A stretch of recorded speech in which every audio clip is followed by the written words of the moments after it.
Today's interview is with Jeffrey, a voice actor with a great sense of humor. Jeffrey's love for cartoons as a child sparked his interest in the voiceover world, and so, of course, he had to jump right in. I'm having him on the show to ask about the booth he's made, how his confidence has grown over the years, and his advice for beginning voice actors. Thanks for watching. Tell me who you are and how you got involved in voice acting. My name is Jeffrey Naris. Disney has always been my go-to for entertainment growing up and also to be me and have fun. Back then, I thought they were real.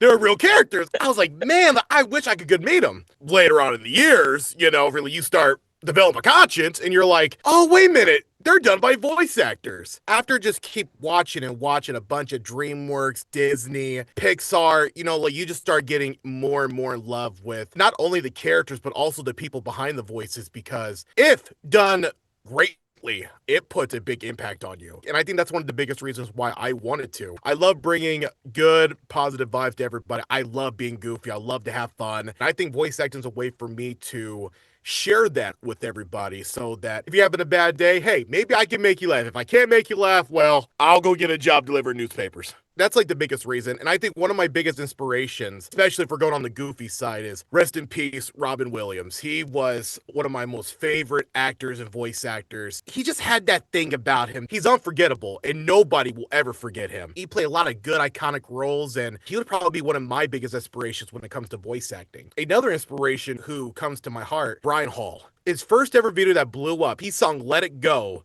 with Disney impressions. And that's what got me into doing Disney impressions before I even started voice acting. So those two people right there are one of my biggest inspirations when it comes to like how I should act. I shouldn't be scared to be who I am. I should be able to come inside my booth and go, you know what? I'm gonna make y'all laugh. And if I can't do it, well, I guess I'm not funny enough. What kind of impressions have you learned or wanted to learn how to do? Before I even started the voice acting business, I actually was doing voice impressions for people on games kind of like Apex, Call of Duty. I used to sit there and do impressions for not only grown adults, but kids too. I think one of my favorite ones to do, and this was back when Fortnite first came out, for some reason, Elmo was a big hit. It's a new generation, so not a lot of the younger generation watch what I used to watch, because back in the day, I used to watch PBS Kids. We had Clifford, we had Cyber Chase, we had like a whole bunch of different stuff. So I didn't know anybody would know that no more. Well, like once I started doing impressions online, people liked it. And I went, okay, if they like it, maybe I go to other games and keep doing it over and over and over. I would go to all these different games and people loved it. I got invited to a Discord server for the very first time. Now, mind you, I did not know what Discord was a long time ago. I joined a server and they said, dude, we saw your impressions on your YouTube channel. I said, oh, those things? No, that's from years ago. And they're like, no, dude, like you are really, really good at voices. I said, well, when you watch Sesame Street for about 500 times, I hope you can get at least one. Trust me, if I hear one more, hey everybody, it's Elmo, I'm gonna freak out. I heard that too many times. So now I got it. It makes me feel good. It makes me feel really, really good. After that, people were telling me, dude, you need to get this for voice acting. You need to get that. You need to get this. And I'm like, that sounds like cha-ching, cha-ching, cha-ching. I was like, are you donating? Because I would love some equipment if you are donating. Yo, you should get a $5,000 camera. You should get a $1,000 microphone. I'm like, you got anything cheaper? So no. What kind of equipment do you have? All this was given to me by family. Me and my nephew, we built this booth under less than 200. I don't have big of a budget. I was like, why buy something that's like a couple grand when you could build something yourself for 200. I actually have 3 stations in this whole room. On the other side of the booth, on this side over here, I have my little YouTube station. I also work with YouTubers who do Roblox voice act. I'll go on there and I'll do some voices for them, blah, blah, blah. And then all the way over there, I have my little like editing workstation, and that's where I'll take like clips that need to be edited and I'll put it all over there and I'll just work on it. As far as equipment goes, like especially for voice acting, I have a Solid Slate Logic Mark II for my audio. My family, God bless them, they didn't have to, but they want to invest in my voice acting career. I actually just got the Newman TLM 103. That's what I'm using right now. I got a monitor, like where I'm looking at you right now. I got my little keyboard and everything. I got my whole little setup. Over there, I got like 3 monitors, a keyboard, and another microphone. Then over there, we got another one with another microphone. I just try to take this seriously like as much as I can because at the end of the day, if you're serious about it, don't you want to go all in for it? What kind of projects have you been auditioning for recently, and where do you find auditions? That was one of my biggest problems starting. I'm not gonna lie and sit here that I wasn't upset or nothing because I was upset back then.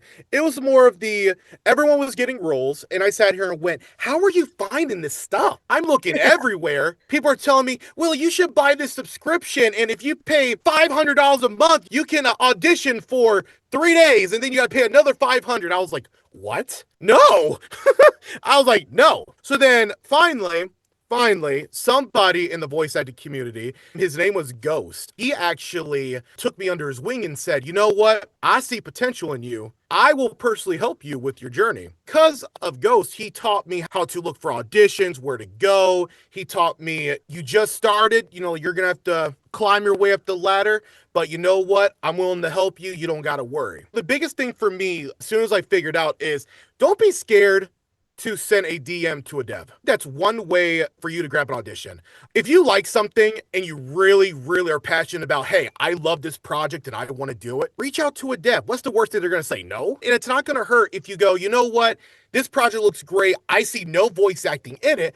I'm going to go for it. You never know. Somebody might like you and go, you know what? This is not supposed to have voice acting, but because I like you, we're going to add some voice acting to it. You never know. In my opinion, I think Twitter, YouTube, and TikTok will be the biggest factors when finding auditions. Besides casting call, everyone knows Casting Call Club. What's that been like to find community and friends and make relationships? Just from this interview alone, you probably seen that I'm goofy. I love to joke around. I have high positive energy. At the very beginning, I always thought, well, isn't that what we're all supposed to be? Me, I'm gonna stick with the people who want to have a good time and actually want to develop into becoming a voice actor one day. And I think that's the biggest goal here for everybody is to link up with different creators, link up with different VAs, socialize, go to different servers, just try to meet new people. To me, I feel more comfortable making friends online. You don't have to worry about social awkwardness. You don't got to worry about people judging you. But at the same time, make sure that you act like yourself. I think making friends in the VA community has been so great. One thing that really changed, though, especially with making a lot of friends in the VA space, is that having friends in that space is really, really good, especially when it comes to people who are very thoughtful and very kind and nice to you. So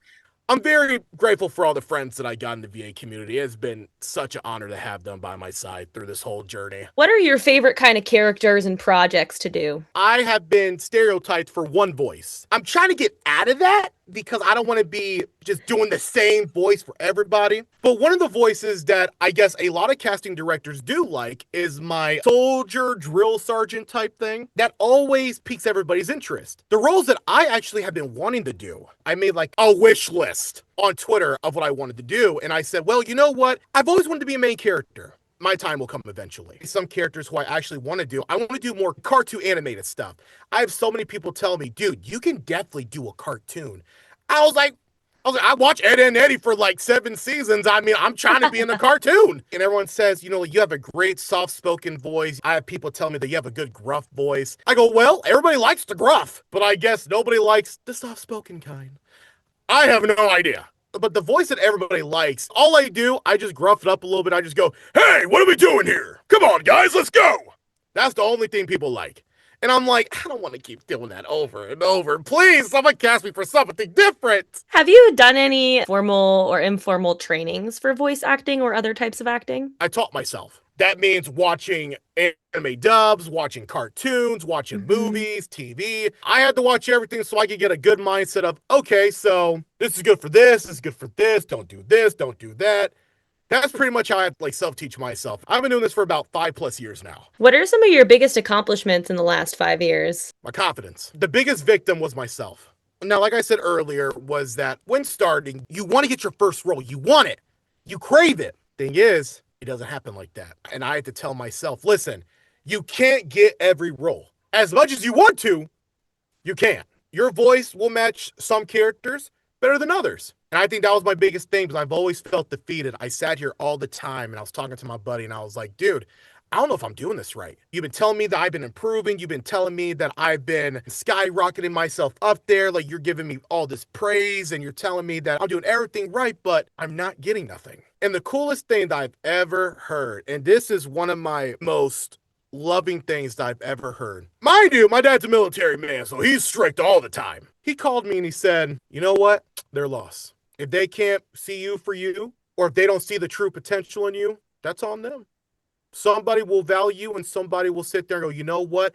He has potential. I like him. I want to bring him in.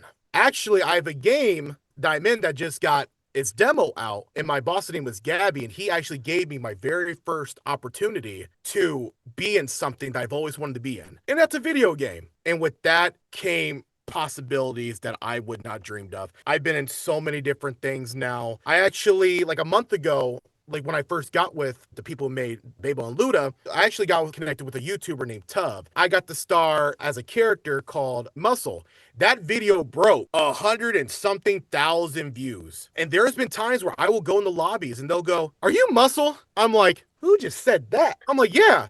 He's like, "Dude, you did so great." And I thought it was funny because the only thing I did was just laugh 2 times and I just said one line. I was like, "Yeah, thanks. I did a great job. 2 laughs and 1 line." It's just been endless possibilities, and I am so happy for it. Very happy for it. What other advice would you have for people who maybe are just beginning or who are on their voice acting journey? Don't lose hope. Do not lose hope. That's one thing that kills a bunch of VAs. They're losing hope. They think their voice is not good enough. They think that they are not good enough. But let me tell you something. Just because you think your voice is bad does not mean that other people think your voice is bad. And I think that was one of the biggest things that I had to go through was that I felt like my voice was bad.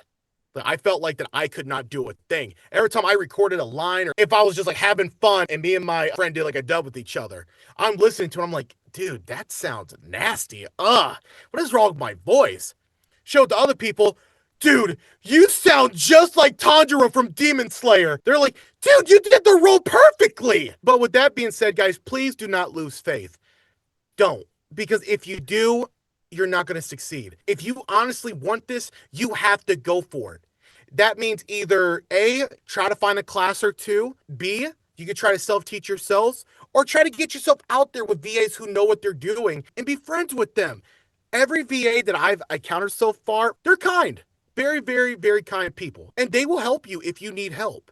If you don't know what microphone to get, they'll help you. If you are trying to figure out like how to do better, there are people who will sit there and talk with you like if you need it. And the last thing I would probably say for all new VAs out there is don't sell yourself short. Do not sell yourself short. You are great. You are.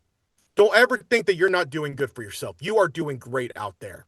And for all the new VAs that are constantly auditioning for stuff, even at the end of the day, nothing happens. You're taking a big step and getting yourself out there. You never know. A casting director or just anybody on social media, they might like your voice and they'll write you down. So please stay on the grind, stay positive.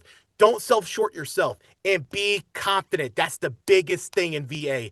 Be confident. What's next for you? Do you have any specific short and long-term goals, things you want to achieve in the coming months and years? Most of the projects that I'm in, I know I'm in the waiting stage for mostly all of them. Mhm. Because again, animation, everything of that nature, storyboarding, everything, it takes time. But the demo on Steam that we're in actually just came out. I'm actually excited for that. I actually was working on making like my own little like character trailer for it. There is one project that I'm really looking forward to that I'm still waiting for a reply. More auditioning, more sitting here talking to myself for another 5 hours. Thank you so much for your time. It's been a really Yeah. fun conversation. I appreciate it.